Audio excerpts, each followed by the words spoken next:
신명기 7장 12절부터 16절입니다.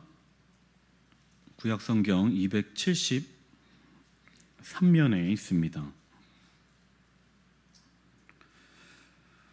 신명기 7장 12절부터 16절입니다.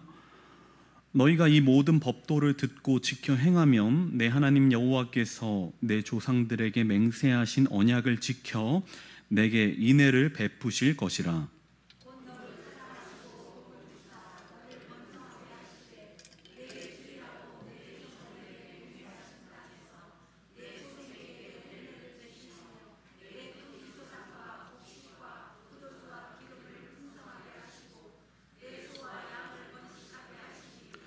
내가 복을 받음이 만민보다 훨씬 더하여 너희 중에 남녀와 너희의 짐승의 암수에 생육하지 못함이 없을 것이며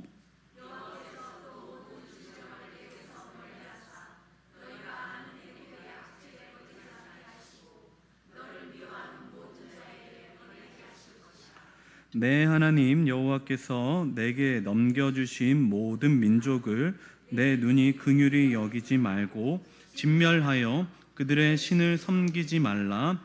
그것이 내게 올무가 되리라. 아멘. 예, 할렐루야. 아멘. 오늘도 하나님의 말씀이 우리의 심령 가운데 새겨지기를 원합니다. 하나님께서는요, 우리를 가만히 놔두지 않으십니다. 그분은 우리의 삶에 사사건건 참견하시고 개입하셔서 그리고 또한 지대한 관심을 갖고 우리를 바라보고 계십니다. 많은 사람들 가운데 우리를 초이스하시죠. 초이스라는 것은 어떤 것으로부터 선정한다라는 거예요. 많은 것들이 있지만 그 가운데 특별히 선별해서 특별히 선정해갖고 택하여 주신다라는 것입니다. 우리가 예배하고 하나님에 대해서 알고 그분을 찬양할 수 있는 이유를 만약에 찾는다라면은 그것은 바로 하나님께서 우리를 먼저 선택하셔서 불러주셨기 때문입니다. 아멘. 엄청 크게 할 줄 알았는데. 하나님께서는 하나님과 나의 관계는 뭐에 기초하는가? 바로 언약과 사랑에 기초한다라는 것이죠. 그래서 강력한 죽음의 권세나 능력도 우리를 하나님의 사랑에서 끊을 수 없다. 이것이 바로 바울의 고백 아닙니까? 바울이 그것을 깨닫게 된 것이죠. 어떤 능력도 어떤 사망도 어떤 권세도 하나님과 나 사이를 엮고 있는 이 사랑의 관계에서 결코 끊어낼 수 없다. 약속은 나로부터 시작되는 것이 아니라 하나님으로부터 오는 것. 그러니까 위에서부터 오는 것임을 신뢰하며 우리도 갈팡질팡하는 신앙이 아니라 견고한 믿음이 되기를 축복합니다. 우리 하나님께서 주시는 믿음은요, 흔들리지 않는 것이죠. 견고한 것입니다. 12절을 한번 다시 읽어볼 텐데요. 12절을 함께 읽어보겠습니다.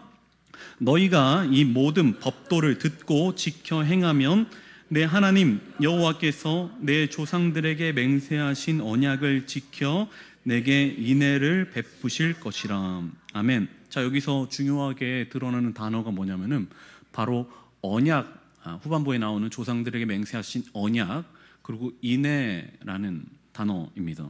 자, 언약이라는 것은 우리가 쉽게 이해한다면 약속이죠. 하나님께서 먼저 세우신 약속, 그것은 물론 아브라함의 언약과 다윗의 언약에 기초하는 것입니다. 그리고 뒤에 나오는 이 인애라는 단어, 우리가 이제 종종 헤세드라고 말하는데, 이제 헤세드라는 히브리어를 번역한 것이 인애라는 단어예요. 자, 근데 이게요, 우리말로 이렇게 한 번에 딱 번역하기가 여간 까다로운 어휘예요. 이 헤세드라는 것이. 그래서 이제 설교자들이 많이 이제 이 설교 가운데 설명을 하지만은 굉장히 제한적으로 이해될 수밖에 없는 성경이 굉장히 핵심적이면서도 포괄적인 단어, 이렇게 말할 수 있습니다. 인애라는 것이 굉장히 어려운 단어입니다. 이 헤세드라는 것을 단어로만 번역하면은 여러 가지 거기서 또 의미가 나오는데, 자비로도 될 수 있고요, 사랑도 될 수 있습니다. 그리고 인자하심도 될 수 있어요. 신실도 가능합니다. 이런 것들을 모두 포괄하는 단어가 바로 헤세드라는 거예요.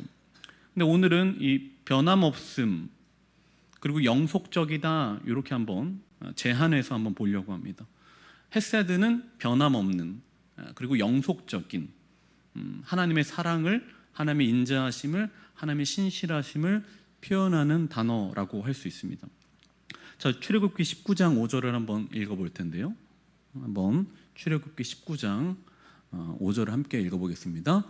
세계가 다 내게 속하였나니 너희가 내 말을 듣고 내 언약을 지키면 너희는 모든 민족 중에서 내 소유가 되겠고. 아멘. 자, 하나님은 너희가 이 말을, 하나님의 말씀, 하나님의 법도, 하나님의 율례 이것들을 모두 다 잘 지키면 내 소유가 될 것이다 라고 주님이 말씀하십니다. 자, 여기서 나오는 언약이 당연히 헤세드라는 것이죠. 자, 하나님께서는 우리에게 헤세드를 약속하셨습니다. 너희를 인자하게, 너희를 사랑해 주실 것이다, 너희를 신실하게 여겨 주실 것이다 라고 말하고 있습니다. 자, 하나님께서는요, 출애굽한 백성들과 맺은 언약이 있단 말이죠. 출애굽한 백성들과 하나님께서는 언약을 맺으시죠.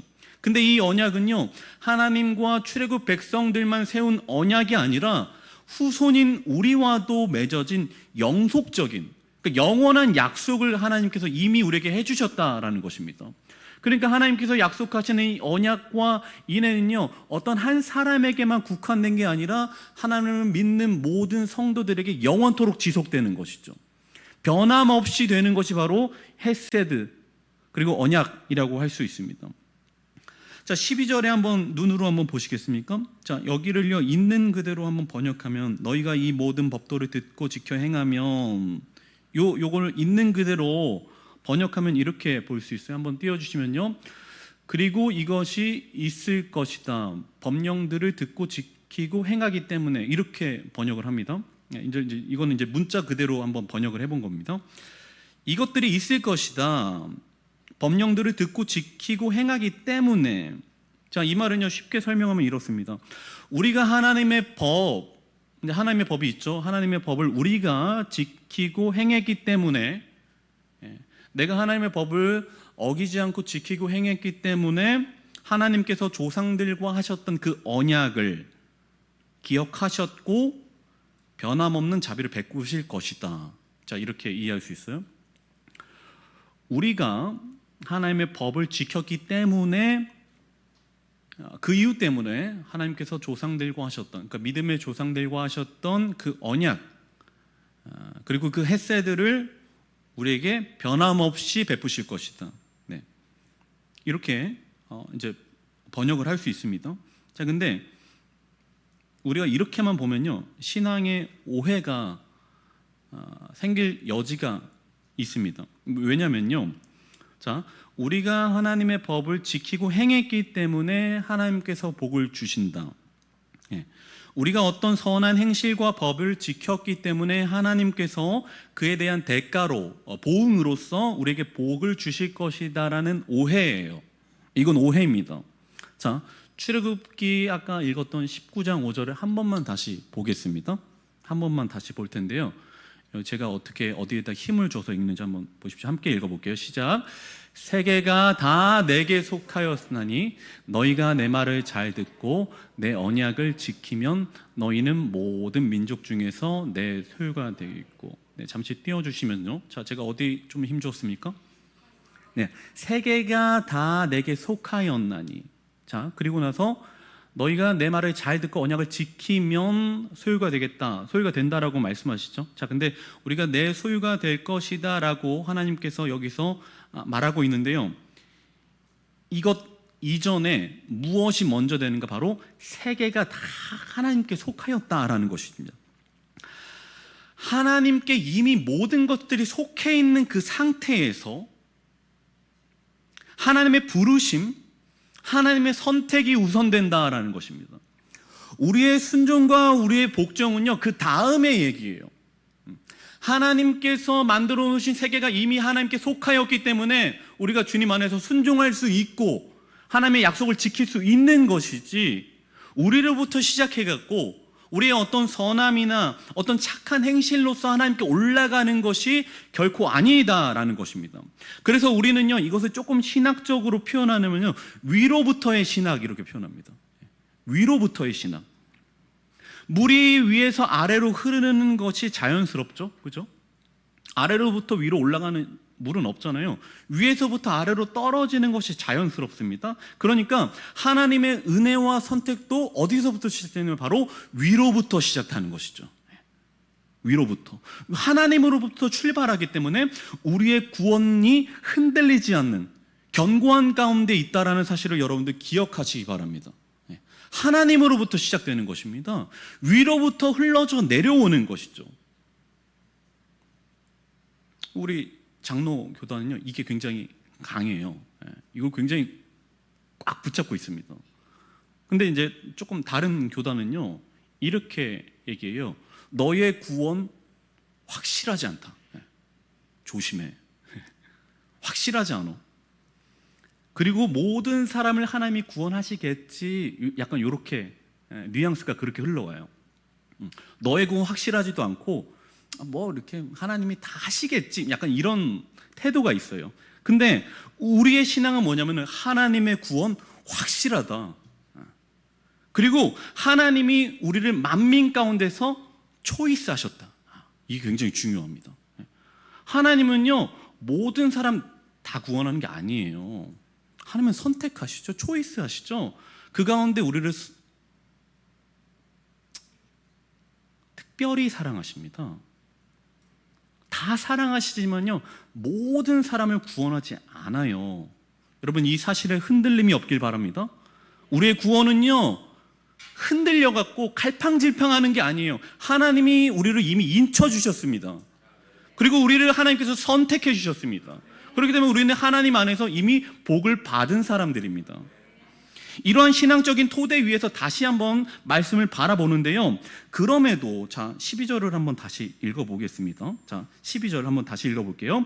너희가 이 모든 법도를 듣고 지켜 행하면, 자 그럼에도 불구하고 너희가 이 모든 법도를 듣고 지켜 행하면이라는 표현이 나온단 말이죠. 하나님의 말씀은 행하면 복을 주신다라고 말합니다. 자, 근데 아까 말했듯이 이걸 오해하면 안 되는 게, 인간의 행위 가치를 보고 하나님이 그의 선함을 보고 복을 주시는 것이 아니라, 하나님의 말씀은 행한 대로 갚아주시되 자녀가 된 자에게는 기업을 주시고 그것을 향유할 수 있도록 하시는 것이죠.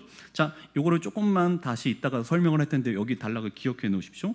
이미 하나님은 이미 복을 주셨지만은 그 와중에 말씀을 듣고 따라 행하면 복을 주신다라고 또 말씀해 주셨단 말이죠. 여기 잠깐 저장해 놓으시고요.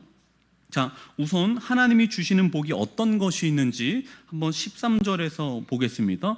한번 띄워주시면요. 자, 한번 읽어보겠습니다. 13절입니다.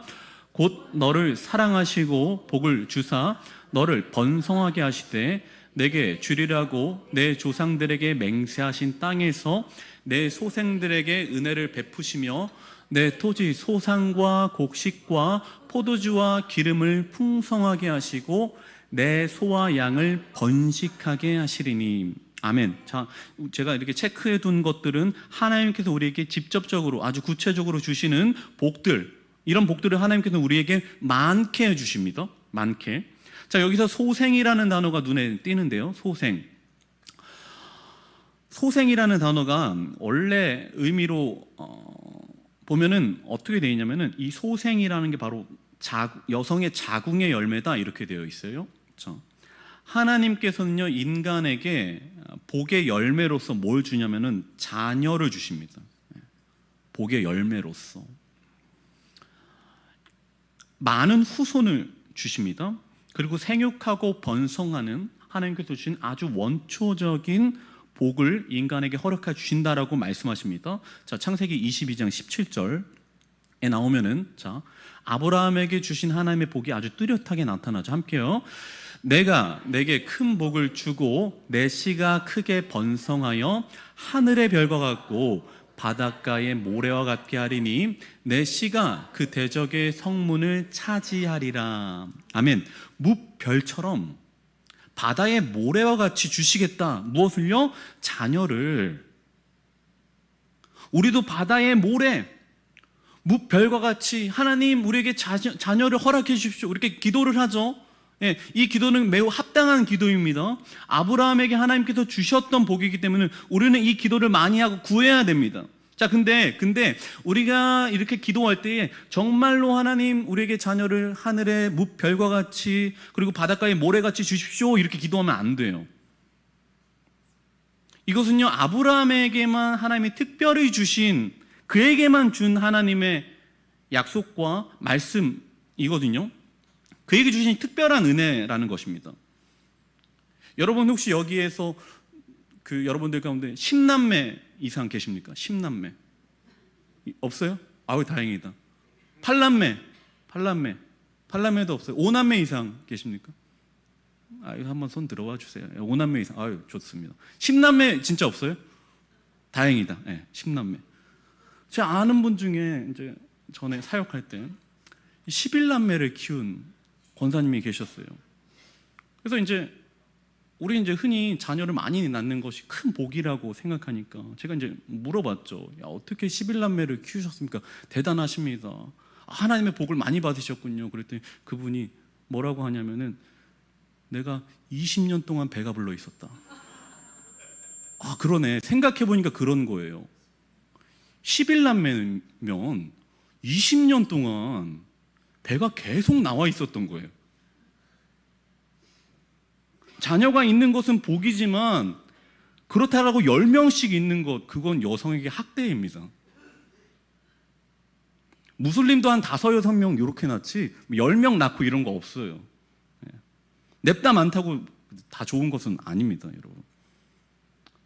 이렇게 보세요. 우리가 형제가 많으면 형제 우애가 생겨가지고 막 행복하게 지낼 것 같지만 생각해보세요. 10남매 넘어간다. 그럼 막내가 태어날 때쯤 되면은요, 첫째는 이미 출가해서 없는 거예요. 근데 어떻게 형제 우애를 기대합니까? 거의 불가능한 것이죠. 대부분 형제가 많으면은 위로 한 2다리 정도, 언니 오빠 요 정도까지 친한 거지 맨 위에 있는 큰 오빠 큰 누나랑은 가깝지 않거든요. 형제 간의 우애를 기대하기가 어렵습니다. 여러분 이삭을 보십시오. 이삭이 몇 남매예요? 이삭 13남매예요. 형제들 사이가 좋습니까? 동생 팔아버리는데? 하나님께서는요, 인간에게 많은 자녀를 주시는 것이 그게 복의 목적, 그리고 복이 많은 자녀를 출산하는 것이 아니라 약속의 자녀를 주시는 것이 하나님의 목적입니다. 약속의 자녀를 받아야지 냅다 막 13만명 있다고 막 행복한 게 아니에요. 자, 아까 제가 기억하려고 했었던 내용, 하나님께서는 복을 주시는데 그것이 과연 인간의 선함이나 행함으로 주시는가? 자, 이게 질문이었단 말이죠. 하나님께서는 인간에게 복을 주시는데 분명히 하나님의 선택과 하나님의 부르심이 먼저예요, 모든 것들에게서는. 근데 하나님께서는 여기서 우리의 행함, 법도를 지켜 듣고 행하면 하나님께서 복을 주신다 이렇게 말씀하십니다. 자, 여기에 대한 답을 어디서 찾아보는가? 창세기 15장 5절에서 찾아봅니다. 함께 읽어볼게요. 그를 이끌고 밖으로 나가 이르시되 하늘을 우러러 무뼈를 셀 수 있나 보라. 또 그에게 이르시되 내 자손이 이와 같으리라. 아멘. 자, 이게 아까랑 우리가 읽었던 본문과 같이 동일하게 취급되는 본문인데, 하나님께서는 자식이 없었던 아브라함에게 이삭이라는 하나님의 선택된 복의 자녀를 주시죠. 근데 이 말씀은요, 이삭이 태어나기 전에 하나님께서 선포해 주신 말씀이에요. 이삭이 태어나기 전에 하나님께서 복을 주시는 거죠. 자, 그러면 뭡니까? 하나님의 선택과 부르심이 먼저라는 거예요. 그런데 그 이후에 뭐가 남았는가? 바로 아브라함에게는 순종의 몫이 남아있다라는 겁니다. 하나님께서 이미 선택하고 부르셨죠. 근데 아브라함에게는 뭐가 남아있는가? 순종의 몫이 남아있습니다. 자, 12절을 한번 눈으로 보십시오. 하나님이 뭐가 먼저냐? 스스로 언약을 지켜 인애를 베푸시는 것이 먼저입니다. 여기서도 하나님의 선택과 부르심이 먼저라는 것이 드러나죠. 그러니까 인간의 순종의 먼저가 아니라 하나님의 선택과 부르심 가운데 하나님이 먼저 그의 조상들에게 먼저 약속하시고 먼저 인애를 베풀어 주신 거예요. 먼저 그들을 사랑해 주시고 먼저 신실함으로 그들을 불러주셨다라는 것입니다. 우리의 신앙에는 늘 이것이 우선되기를 소망합니다. 하나님께서 우리에게 순종을 요구하시지만은 여전히 가장 첫 번째 되는 것은 하나님의 부르심, 하나님의 선택. 여기서 지키다라는 말이 2번이나 등장합니다. 첫 번째 줄에 이 모든 법도를 듣고 지켜, 그리고 그 밑에도 맹세하신 언약을 지켜라는 표현이 앞과 뒤에 동시에 등장하는데요. 하나님이 이미 스스로 언약을 지키셨고 이스라엘의 행위 순종이 지켜지는 것을 말하는 거예요. 하나님이 먼저 스스로 언약을 지키셨고 그리고 이스라엘의 행위가 드러나게 되어 있다는 것입니다. 자, 우리가 좀 전에 읽었듯이 13절과 15절을 쭉 보면요, 하나님께서는 복을 아주 구체적으로 주신다라는 것을 우리가 보게 됩니다. 아까 13절 읽었으니까요, 한번 14절도 읽어보겠습니다. 14절과 15절 함께 읽어볼게요. 내가 복을 받음이 만민보다 훨씬 더하여 너희 중에 남녀와 너희의 짐승의 암수에 생육하지 못함이 없을 것이며 여호와께서 또 모든 질병을 내게서 멀리하사 너희가 아는 애굽의 악질에 걸리지 않게 하시고 너를 미워하는 모든 자에게 걸리게 하실 것이라. 아멘. 자, 13절부터 15절 보니까요, 아주 하나님께서는 구체적으로 복을 주십니다. 요목조목 주십니다. 자, 법률 용어에서 보면요, 구체적 부합설이라는 게 단어가 있어요. 이건 뭐냐면 행위자의 인식 그리고 그 발생한 사실이 구체적으로 부합할 경우 신뢰할 수 있다, 이런 말이 무슨 말이냐면은 어떤 사람에 의해서 어떤 결과가 갖춰졌고 발생했고 구성 요건들이 다 갖춰졌다라면은, 그러니까 곧 의도한 바대로 이 모든 결과가 끝을 잘 맺었다라면은 무한히 신뢰할 수 있다, 이 말이에요. 그러니까 하나님으로부터 하나님의 구체적인 말씀이 이미 선포되었고 그 가운데 인간의 순종으로 말미암아 이 복들이 모든 믿는 자들에게 성취가 된단 말이죠. 그렇다면은 처음부터 끝까지 모든 것들이 부합하다, 모든 것들이 하나님의 뜻 가운데 이루어졌다라는 것을 이 말씀 속에서 우리가 발견해야 합니다. 하나님께서는요, 복을요 구체적으로 주십니다. 그리고 그 믿는 자들에게 복이 성취될 수 있도록 하나님께서는 그들을 인도하시죠. 자, 성경에는 난임으로 고통받는 수많은 사람들이 있었습니다. 하나님께서는 그들에게 변함없이 똑같이 자녀를 허락해 주셨습니다. 질병 가운데 처해 있는 사람들이 많았습니다. 근데 하나님께서는 그들을 모조리 다 병마에서 고쳐주셨습니다. 그리고 굶주리는 사람이 있다면 하나님께서는 그들을 언제나 배불리 먹게 하셨습니다. 하나님께서는 구체적으로 복을 선포하셨고 그것을 믿고 지키고 따르는 자들에게 동일하게 아주 구체적으로 그것을 성취해 주셨습니다. 우리는 종종 모든 것이 은혜입니다, 모든 것이 감사합니다, 이런 표현을 자주 씁니다. 아주 좋은 신앙 고백이에요. 그러나 여러분, 이것을 헤아릴 수 있어야 됩니다. 다 감사, 다 은혜라고 말하면요, 우리 자칫 게으른 신앙 될 수 있습니다. 구체적으로 하나하나씩 세워볼 필요가 있어요. 하나님 말씀하시죠. 곧 너에게 복을 주고 번성하게 하고 은혜를 베푸시고 토지 소산과 곡식과 포도주와 기름을 주시겠다, 이렇게 말씀하시지 너에게 그냥 많이 줄게 이렇게 두루뭉실하게 하지 않는다고 구체적으로 표현하시는 말이에요. 구체적으로 세워볼 필요가 있단 말입니다. 한번 예를 드려볼게요. 여러분이 만약에 지금 한낮 엄청나게 더운 지금 날씨 가운데 집에서 이제 식사를 준비하는데 맛있게 여러분이 정성을 다해서 미역국을 한번 끓였다고 생각해 볼게요. 제가 미역국 끓였어요. 여름에 더운데 그 앞에서 찌개를 끓이고 있는 거예요, 국을. 근데 미역국이 한 번 끓이면 맛있어요? 어떻게 해야 돼요? 쫙 졸여가지고 물 다시 붓고 다시 졸여가지고, 거기서 그 뽀얀 국물이 우러나오도록 졸이고 다시 부어가지고 3번, 4번 뼛속까지 쫙 우려내야 되잖아요. 그죠? 굉장히 힘이 들어가는 거예요. 근데 이제 식구들이 와갖고 그걸 맛있게 먹을 거 아닙니까? 근데 자기 이제 뭐 남편이나 가족들이 딱 먹고 이러는 거죠. 아유, 먹을 만하네.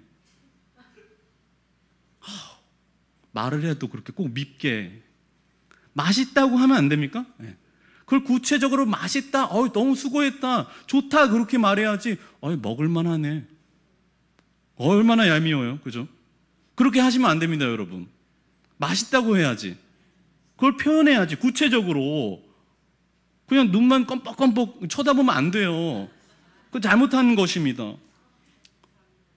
얼마나 그 수고가 들어갔는지 그걸 정확하게 짚어가지고 말해줘야지. 아유, 날씨도 더운데 하느라고 수고했다. 너무 맛있다. 이렇게 얘기해줘야지. 그냥 뭐 먹을 만하네 이러면 안 돼요. 저희 가정에서도 이제 뭐 음식의 절반 정도는 제가 이제 해요. 한 2번 중에 1번은 제가 늘 차리는데, 이제 식탁에 앉아 계시면은 제가 음식을 차리고 이제 차려놓죠. 그래서 이제 먹으라고 하면서 이제 저는 물을 한 잔 마시면서 그 아내의 반응을 살펴요, 제가. 이제 아내가 한술 딱 뜬 다음에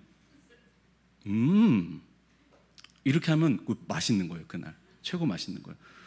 맛있다 이러면요, 제가 그 말을 듣고 안도하고 즐겁게 그 다음부터 식사를 하죠. 근데 탁 먹고 이게 좀 늦게 나오거나 아니면 아무 말도 없이 먹으면 괜히 시무룩해져가지고, 제가 나중에 설거지하면서 주님께 기도하는 건, 주님 소금이 안 들어갔나요? 설탕이 안 들어갔나요? 이러면서 막 회개 기도를 한단 말이죠. 음식을 하면요, 주부의 마음을 알게 돼요. 오라고 했는데 바로 안 오면 막 속상해. 그러니까 남자분들은요, 맛있으면 맛있다, 좋으면 좋다 이렇게 구체적으로 표현을 하세요. 왜 남자분들 아멘 안 하십니까? 껌뻑껌뻑 쳐다보지 마시고 구체적으로 그걸 표현할 줄 알아야지. 그냥 먹을 만하네 이러면 안 주고 싶다니까요. 하나님께서는요, 우리에게 어떻게 복을 주시는가, 두루뭉실하게 그냥 너희 복 많이 받아라 이렇게 하지 않고, 우리가 13절부터 15절까지 읽은 것처럼 아주 구체적으로 복을 주시는 분이십니다. 세세하게 주십니다. 모든 것이 하나님의 은혜가 맞습니다. 근데 그것을요, 헤아릴 줄 알아야 돼요. 세상 모든 풍파 너를 흔들어 약한 마음 낙심하게 될 때에 내려주신 주의 복을 세어라. 받은 복을 세어보아라. 세어봐야죠. 모든 것이 은혜입니다 이렇게 말하는 것 자칫 게으를 수 있습니다. 하지만 주님께서 우리에게 주신 복들을 세어보다 보면 주님의 크신 복이 얼마나 세밀하고 구체적인지 알게 될 줄로 믿습니다. 세어두시면, 주님께서 우리에게 주신 많은 복들을 세어보시면, 혹시 또 모르잖아요. 내년에 간증의 밤 때 여러분들 간증자로 뽑힐지 모르잖아요. 그러니까 지금부터 많이 세워놓으시고, 하나님께서 내게 주신 구체적인 복들이 어떠한지, 위로부터 쏟아지는 세세하고 구체적인 복을 받아 여러분 결코 흔들림 없는, 누구도 침범할 수 없는 깊은 하나님과의 사랑 관계를 만들어 가시길 축복합니다. 우리 주님께서는 우리에게 구체적인 복을 허락해 주십니다. 여러분은 반드시 그것을 셀 줄 알아야 됩니다. 우리에게 어떤 것들을 주셨고, 어떤 것을 허락하셨고, 어떤 것들을 약속하실지 말씀을 통해서 찾아보시고, 오늘도 기도 가운데 그것들을 모두 생각해내고 기록할 줄 아는 여러분들에게를 축복합니다. 아멘. 함께 기도하겠습니다.